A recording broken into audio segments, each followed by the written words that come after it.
தான் குரு அருள் கிடைக்கும், குருநாதர் கிடைக்கும், சத்குருநாதர்.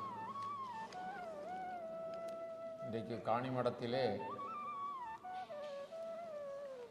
சத்குருநாதருடைய சாநித்தியமும் சத்குருநாதருடைய பேரருளும் பூர்ணமாக பொங்கி ததும்புகிறது என்று சொன்னால்,